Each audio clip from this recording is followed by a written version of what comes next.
Bonjour chers auditeurs. Aujourd'hui, nous parlons de notre routine du matin en français. Nous montrons comment parler clairement et avec confiance de la vie quotidienne. Je donne beaucoup d'exemples et nous apprenons les phrases et les mots les plus importants. Ainsi, tout le monde progresse pas à pas. Ça a l'air génial. Je pense que beaucoup de débutants veulent parler de leur journée, mais ne savent pas comment. Je connais aussi ce problème. C'est normal. Parler de sa propre routine ou de ses loisirs peut être difficile parfois. Pourquoi as-tu choisi ce thème pour aujourd'hui? Parce que le matin concerne tout le monde. Que ce soit se lever ou le petit déjeuner, on en parle chaque jour. Quand on connaît les bons mots, on se sent plus sûr. Je trouve aussi que le français offre des expressions claires et faciles à apprendre. Je me souviens d'une conversation avec une collègue sur notre matin. Elle m'a demandé quand je me lève et ce que je fais le matin. J'étais un peu nerveuse car je ne savais pas comment expliquer ma routine. Oh, raconte un peu plus. Nos auditeurs connaissent sûrement cette situation aussi. Elle m'a posé beaucoup de questions. Par exemple, si je prends le petit déjeuner ou si je bois d'abord un café. Je comprenais beaucoup, mais je ne savais pas toujours comment répondre. Ensuite, j'ai appris des mots importants comme se lever, prendre le petit déjeuner et se doucher. Depuis, je m'entraîne. Très bon exemple. Nous voulons justement faciliter ce genre de situation aujourd'hui. Quel sujet traites-tu en premier? Notre plan a 4 parties. D'abord, nous parlons du réveil et des premières minutes du matin. Puis, nous parlons du petit déjeuner. Après, nous voyons la préparation pour le travail ou l'école. Enfin, nous parlons des habitudes et des petites routines matinales. Étape par étape, d'accord? Ça semble clair. Je suis prête. Parfait. Avant de commencer, j'explique 3 principes utiles. Oh, passionnant! Partage-les, s'il te plaît. Premier principe, parle lentement et respire calmement. Deuxième principe, répète les mots importants pour les fixer. Troisième principe, pose des questions de retour. Par exemple, tu te lèves tôt ou tu prends le petit déjeuner le matin. Ainsi, tu évites les malentendus. Quand on parle du quotidien, il est important de s'exprimer clairement. Ces règles aident dans beaucoup de conversations sur la journée. Merci, c'est très clair. Avec plaisir. As-tu encore des questions avant que nous plongions dans la routine du matin? Juste une. Comment puis-je dire poliment que je ne comprends pas quand quelqu'un parle de sa journée?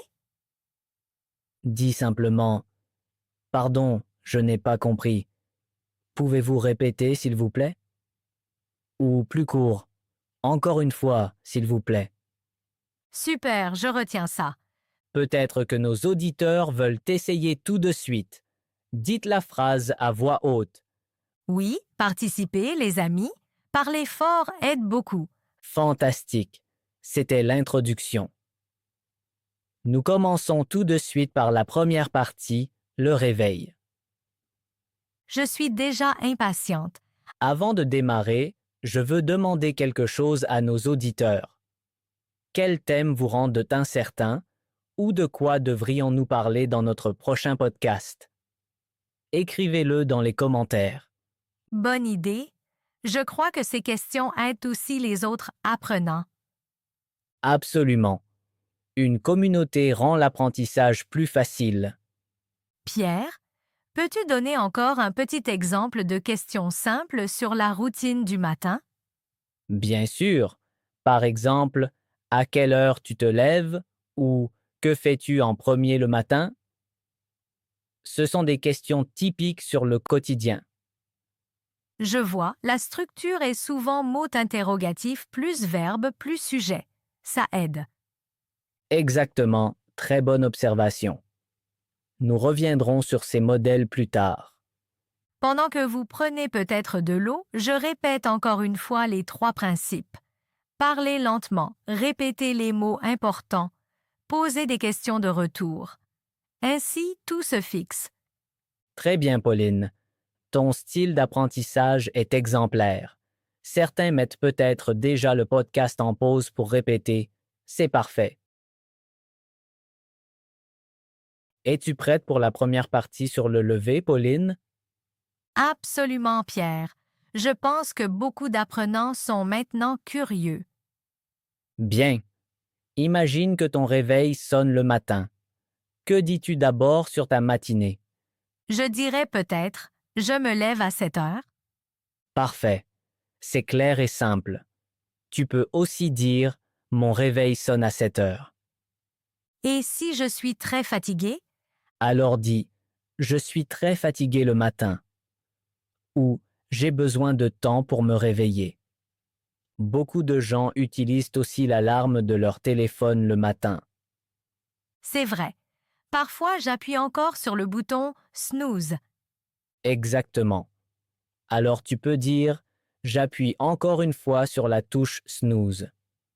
Je le fais parfois 2 ou 3 fois. Beaucoup de personnes font la même chose. Après mon réveil, je reste parfois un peu au lit. Alors tu peux dire je reste encore quelques minutes au lit. Et ensuite, je me lève doucement. Très bien. Le verbe le plus important ici est se lever. Se lever est un verbe pronominal. Cela signifie que le verbe a toujours le pronom se, n'est-ce pas? Exactement. Par exemple, je me lève à 7 heures. Et si je me lève plus tôt? Alors tu peux dire je me lève à 6 heures ou je me lève très tôt. Et si quelqu'un dort longtemps? Alors on dit j'aime dormir longtemps ou le week-end, je me lève plus tard. Je fais cela aussi le week-end. En semaine, beaucoup de gens ont une heure fixe pour se lever. Par exemple, à cause du travail ou de l'école. Exactement. On peut alors dire je dois me lever à 7 heures parce que je dois travailler. C'est une phrase très typique. Une autre phrase est je me réveille à 6h30. Quelle est la différence entre se réveiller et se lever? Bonne question. Se réveiller signifie que tu ne dors plus. Se lever signifie que tu sors vraiment du lit. Donc, je me réveille d'abord, puis je me lève. Exactement. Ça a du sens. Certaines personnes commencent leur matin très calmement. Que veux-tu dire? Par exemple, ils ouvrent d'abord la fenêtre, s'étirent ou boivent un verre d'eau. Je pourrais donc dire, le matin, j'ouvre d'abord la fenêtre. Exactement. Ou je bois d'abord un verre d'eau. Cela paraît très naturel. Beaucoup disent aussi sans café, mon matin ne fonctionne pas. J'entends cela très souvent. Alors tu peux dire j'ai d'abord besoin d'un café le matin. Très bonne phrase. Ce sont des phrases typiques quand on parle de son matin. Comment puis-je mémoriser au mieux ces phrases? Pense à ton propre matin. Décris pas à pas ce que tu fais. Lis les phrases à voix haute et répète-les chaque jour. Bon conseil. Ainsi, je relie directement les mots à ma vie quotidienne. Ah, ça a du sens. As-tu un dialogue complet du début à la fin? Oui, le texte est devant toi. Tu joues ton propre rôle au bureau et moi, je joue ta collègue. C'est parti. Bonjour. Bonjour Pauline. Tu es arrivée tôt aujourd'hui. Oui, je me lève la plupart du temps à 7 heures. Vraiment? Moi, je ne me lève qu'à 7h30. Oh, alors tu n'as pas beaucoup de temps le matin. C'est vrai. Je prends une douche rapide et je bois seulement un café. Je prends généralement mon petit déjeuner chez moi. Ensuite, je me prépare pour le travail. Que prends-tu normalement au petit déjeuner? Souvent, je mange du pain avec du fromage ou du muesli avec du yaourt. Ça semble sain. Et toi? Honnêtement, je ne prends souvent pas de petit déjeuner. Vraiment? Alors tu as sûrement vite faim? Oui, vers 10 heures, j'ai souvent très faim. Bois-tu du café le matin? Oui, sans café, je n'arrive pas à bien me réveiller le matin. Je comprends. Je bois aussi toujours une tasse de café.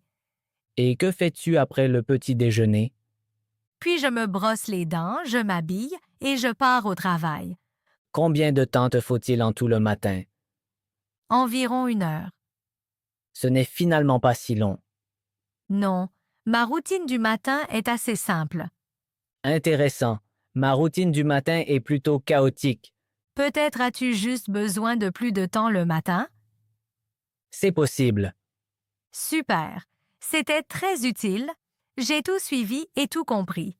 Super. Chers auditeurs, mettez le podcast en pause et répétez le dialogue. Oui, pratiquer à voix haute fait une grande différence. Encore un conseil. Utilisez des gestes, par exemple, montrez votre montre quand vous parlez de l'heure. Cela aide à mieux retenir les mots. Bonne idée. Ainsi, le mot est lié à un mouvement. Dans la prochaine partie, nous parlerons de la routine dans la salle de bain. Passionnant. Avant de continuer, je veux poser une question à nos auditeurs. Avez-vous déjà parlé de votre quotidien en allemand? Si oui, qu'est-ce qui a été le plus difficile pour vous? Écrivez-nous vos exemples. Je suis sûr que vos histoires aideront les autres.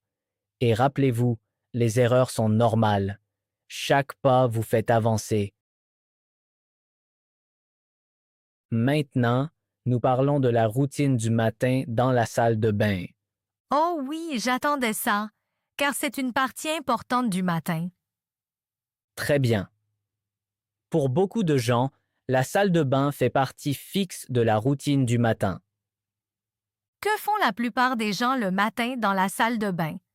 Beaucoup de personnes commencent par se brosser les dents et par laver leur visage. Cela aide à bien se réveiller et à commencer frais la journée. Ensuite, beaucoup prennent une douche ou passent rapidement sous l'eau. Certaines se douchent chaque matin, d'autres seulement un jour sur deux. Beaucoup se coiffent après ou brossent leurs cheveux. Utiliser du déodorant, mettre de la crème ou se raser fait aussi partie de la routine. Cela me semble très familier. Je fais aussi souvent ces choses le matin. Quel mot dois-je apprendre en premier? Voici 5 mots importants pour la routine du matin dans la salle de bain. Brosse à dents, dentifrice, douche, miroir et serviette. La brosse à dents sert à se brosser les dents, n'est-ce pas? Exactement. Avec la brosse à dents et le dentifrice, on se brosse les dents le matin. Je me brosse toujours les dents juste après m'être levé. Beaucoup de personnes font pareil. Ensuite, elles vont dans la salle de bain et prennent une douche. Je me douche le matin, car je me sens plus éveillée après. C'est pareil pour beaucoup. Une douche matinale aide à bien commencer la journée. Après, je regarde souvent le miroir et je me prépare. Exactement. Beaucoup se peignent ou se brossent alors les cheveux devant le miroir. Et après, je me sèche avec une serviette. C'est juste. La serviette fait, bien sûr, partie de la routine du matin. Je remarque déjà que beaucoup de ces mots sont utilisés chaque jour. C'est justement pour cela qu'ils sont si importants. Quand tu parles de ta routine, tu as souvent besoin de ces mots. Oui, volontiers. Ma routine matinale dans la salle de bain est assez simple. Mais elle m'aide à bien commencer la journée. Après m'être levé, je vais d'abord dans la salle de bain. Je me lave le visage avec de l'eau froide. Cela me réveille un peu et ensuite je me brosse soigneusement les dents. Pour cela, j'utilise bien sûr ma brosse à dents et du dentifrice. Cela prend souvent 2 ou 3 minutes.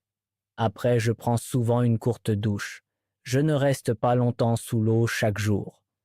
mais une douche rapide le matin me fait sentir frais et propre. Après la douche, je me sèche avec une serviette, puis j'utilise du déodorant et parfois aussi une crème pour le visage.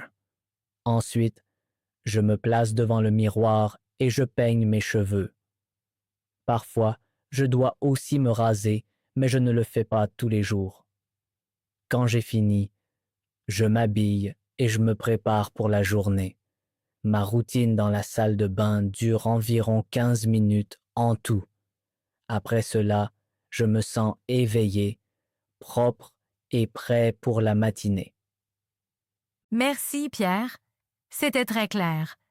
As-tu peut-être encore quelques conseils pour parler de sa routine dans la salle de bain?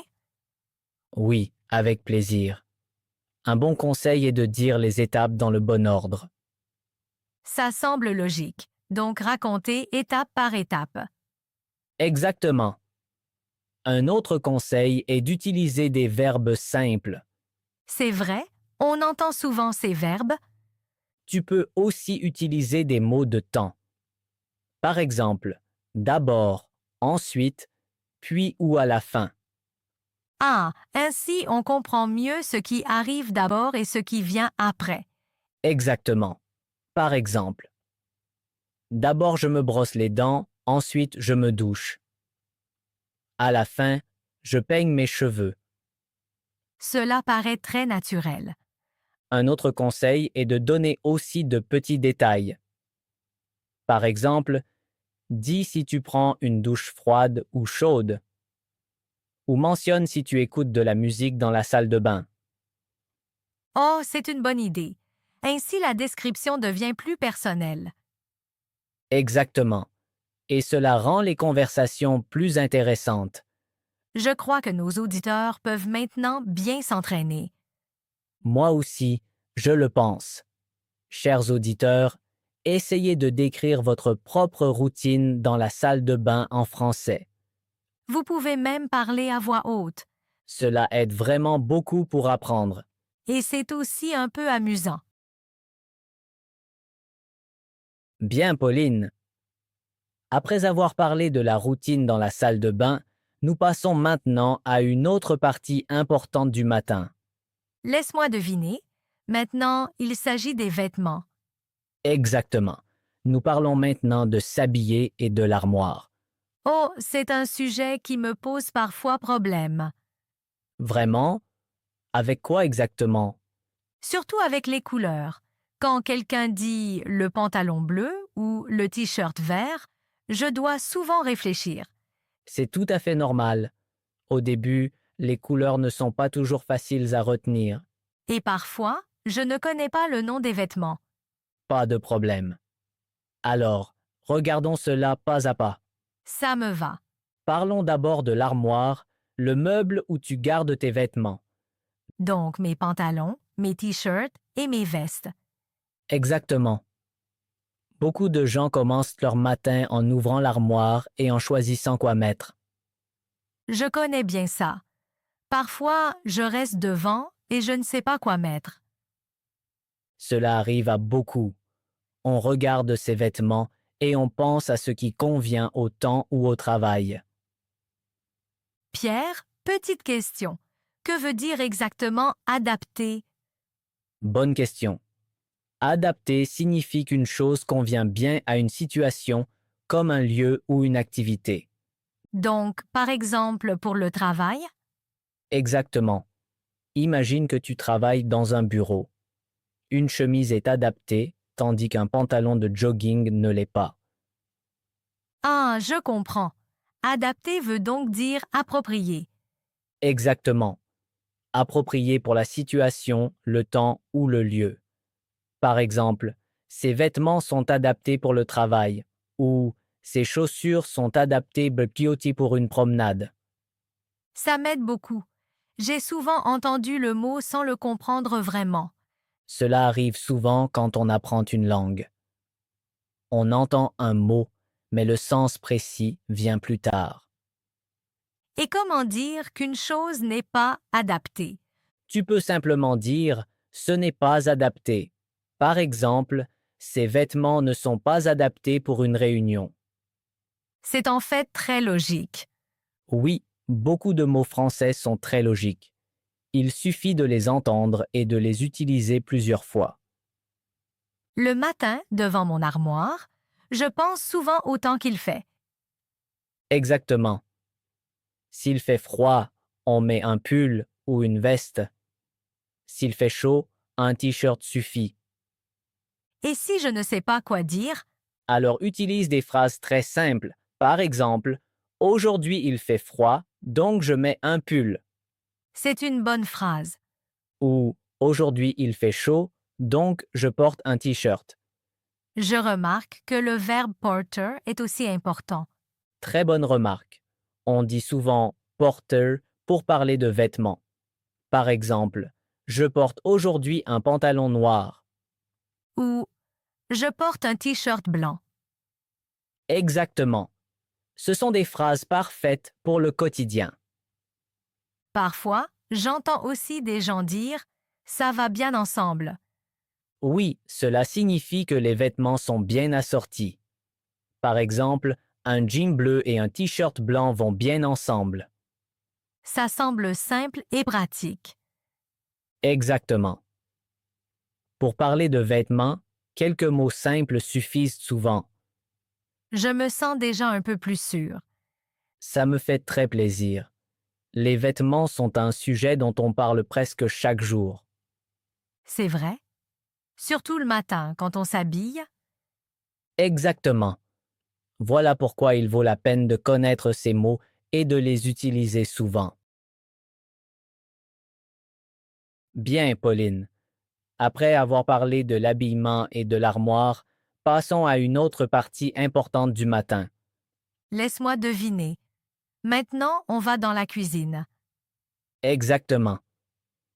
Nous parlons du petit déjeuner et de ce que beaucoup de gens font le matin dans la cuisine. Parfait.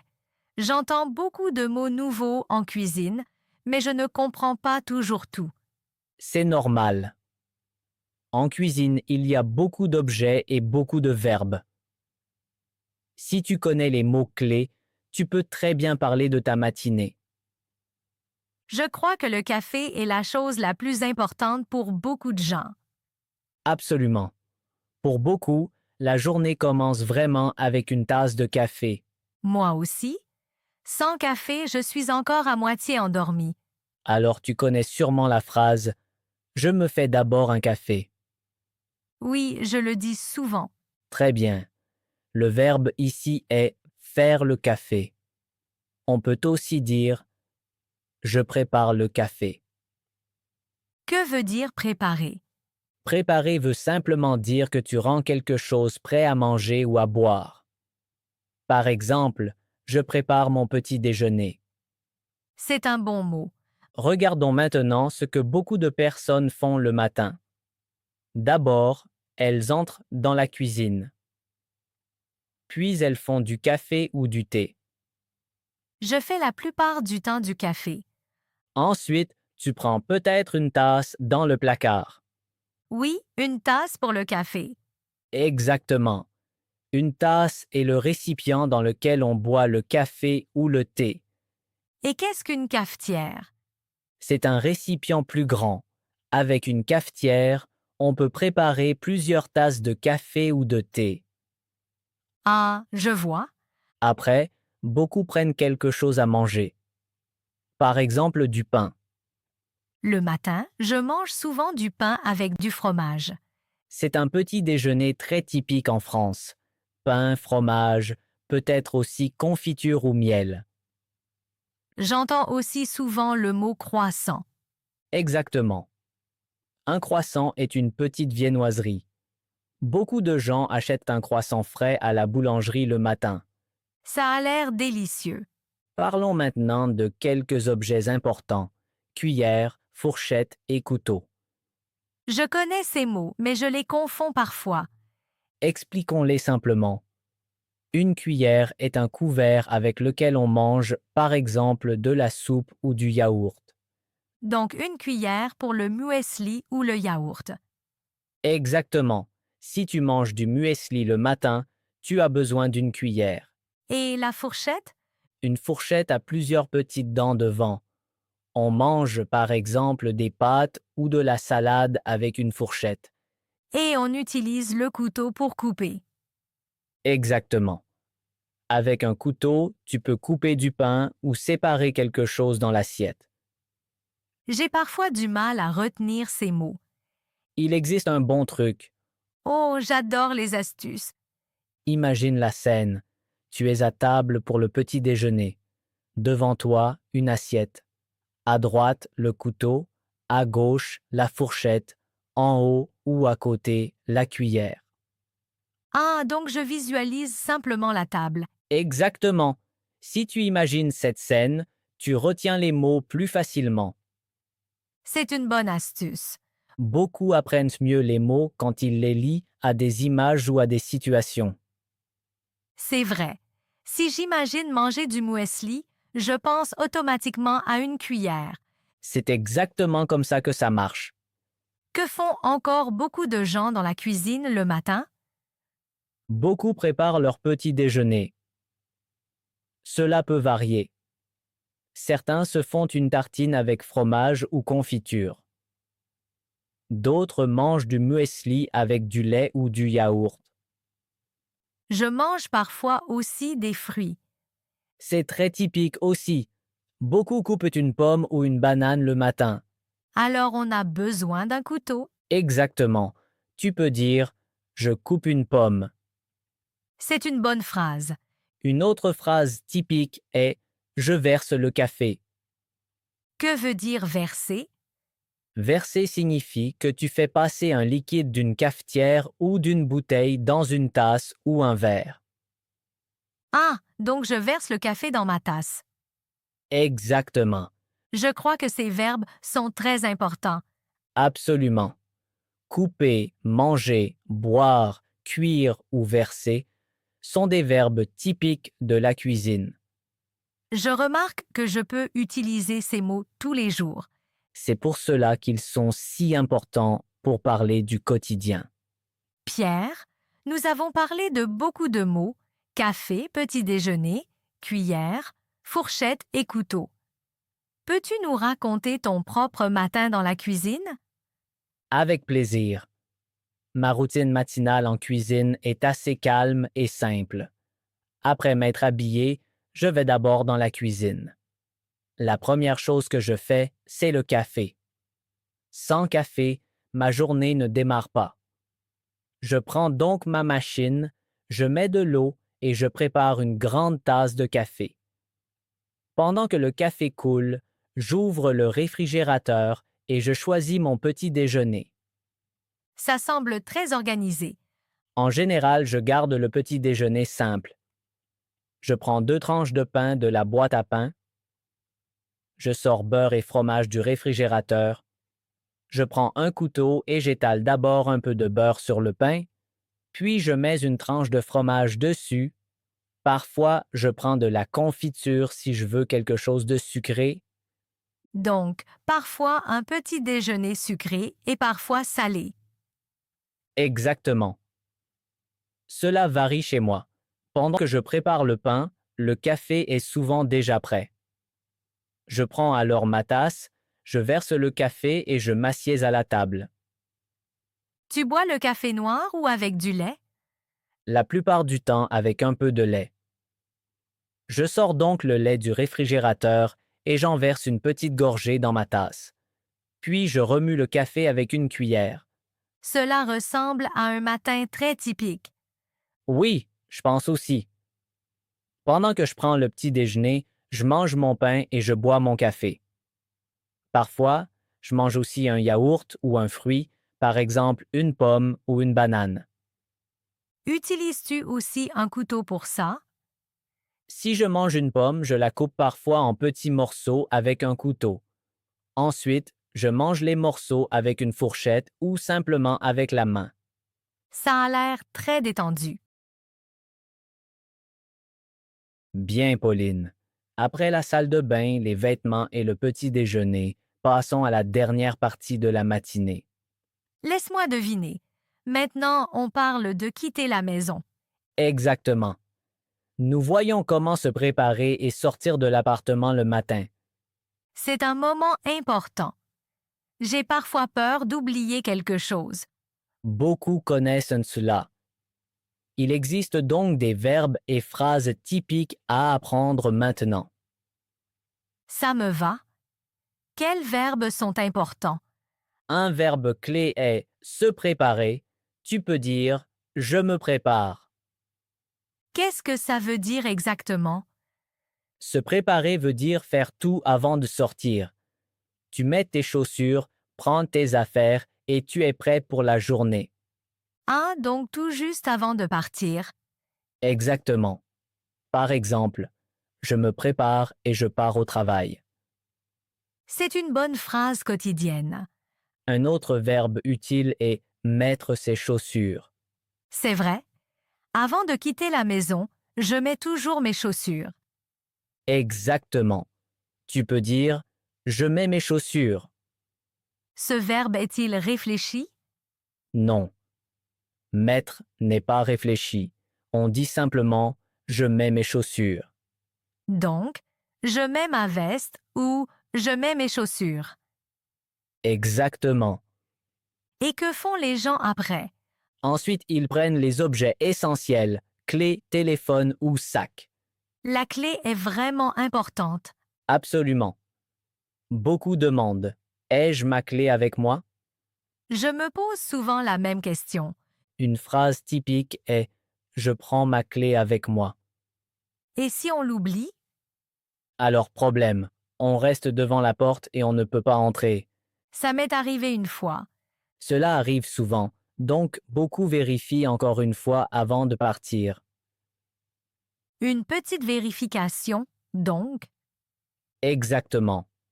Certains disent même à voix haute téléphone, clé, portefeuille.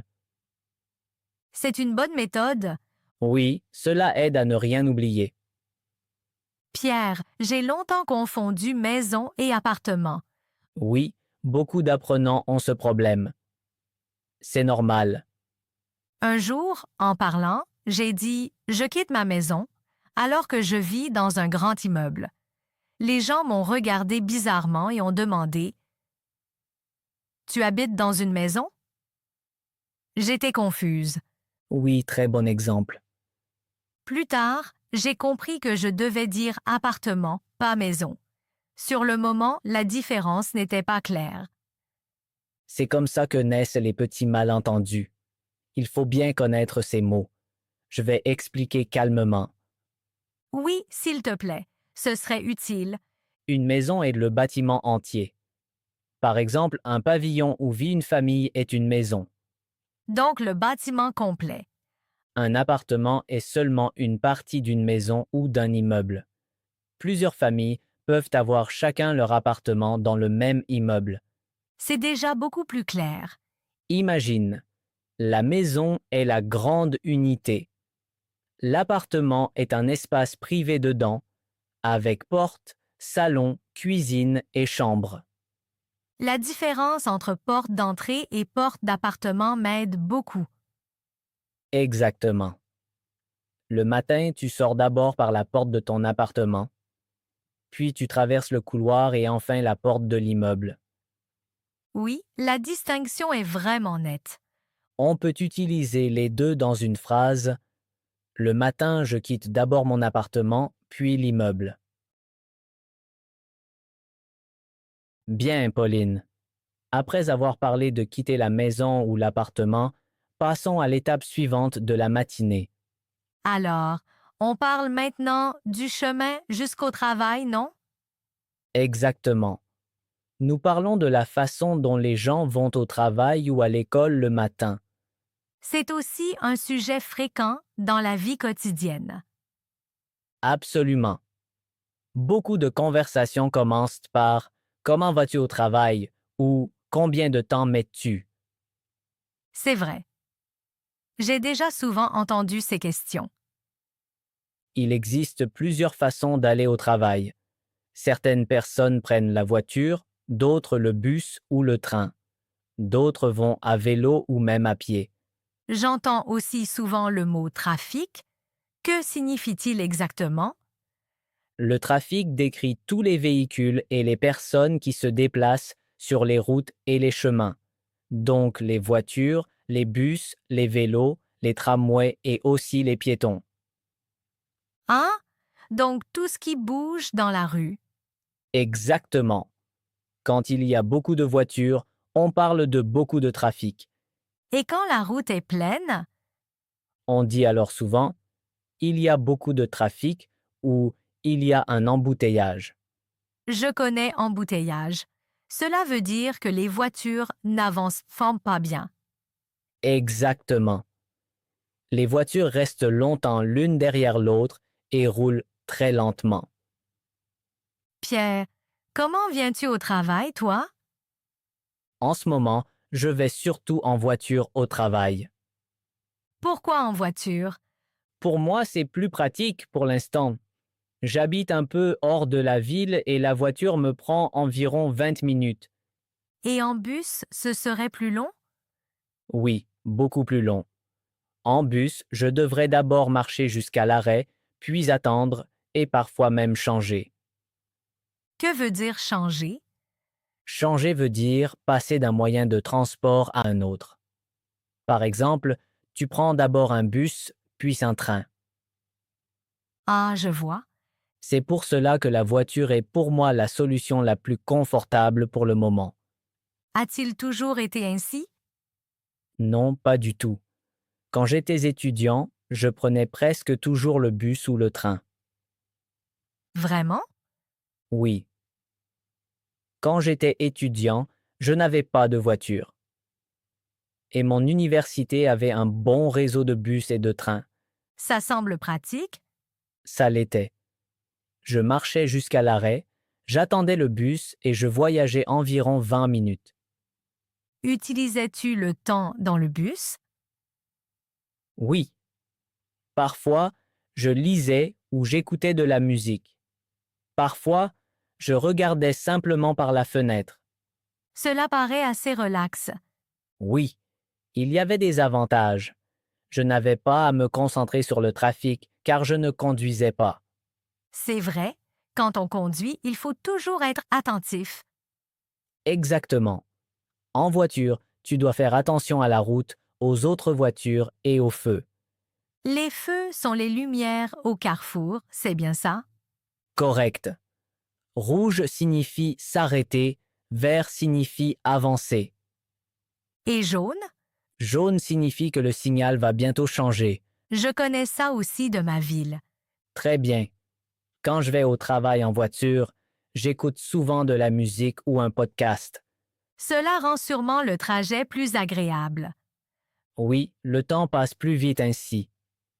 As-tu parfois des embouteillages? Malheureusement, oui. Surtout le matin, il y a souvent beaucoup de trafic. Alors le trajet dure plus longtemps. Exactement. Au lieu de 20 minutes, il me faut soudain 30 minutes. C'est une grande différence. Oui, mais cela fait partie du quotidien de beaucoup de gens. Certaines personnes vont aussi au travail en vélo, non? Oui, surtout en ville, c'est très populaire. Beaucoup disent je vais au travail à vélo. C'est aussi bon pour la santé. Absolument. On bouge et on arrive en même temps au travail. Et certains vont même à pied. Exactement. Si on habite près du travail, on peut dire je vais au travail à pied. C'est sans doute le chemin le plus détendu. Pour beaucoup, oui. On a de l'air frais et on bouge un peu. Pierre, je vois que le trajet vers le travail est un grand sujet de conversation. C'est vrai. Les gens parlent souvent du temps qu'ils mettent ou du moyen de transport qu'ils utilisent. Par exemple, je prends le bus pour aller au travail. Ou je vais en voiture chaque matin. Ou encore, je mets 30 minutes pour aller au travail. Exactement. Ce sont des phrases typiques pour le small talk. Je pense que nos auditeurs peuvent maintenant parler de leur trajet.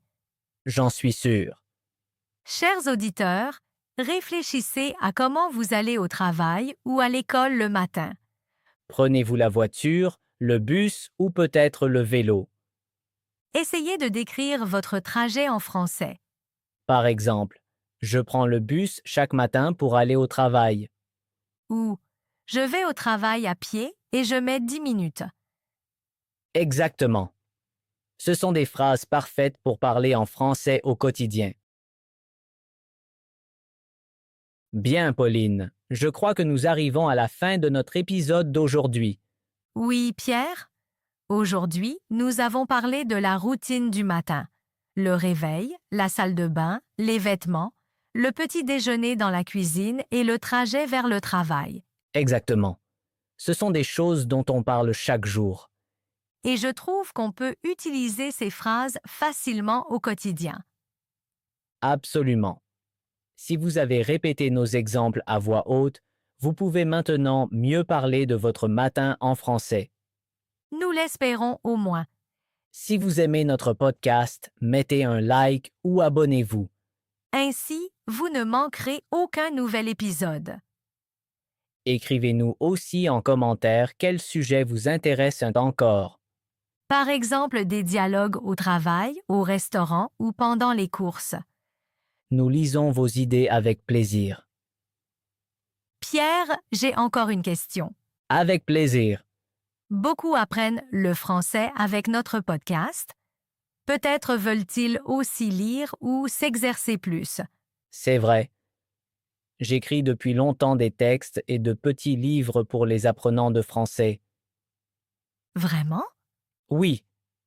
J'ai créé beaucoup d'histoires, de dialogues et d'exercices, mais je ne les ai jamais publiés. Je ne le savais pas. Je voudrais donc demander à nos auditeurs, seriez-vous intéressés par cela? Donc par de petits livres ou textes pour apprendre le français. Exactement, avec des histoires simples, des dialogues et beaucoup d'exemples. Ça a l'air très intéressant. Si cela vous plaît, dites-le nous dans les commentaires. Ainsi, nous saurons si cela vous intéresse. Exactement. Votre avis est très important pour nous. Merci beaucoup d'avoir écouté aujourd'hui encore. Nous serons ravis de vous retrouver la prochaine fois. Bon apprentissage du français. Et à très bientôt. Salut à tous! Au revoir et à la prochaine.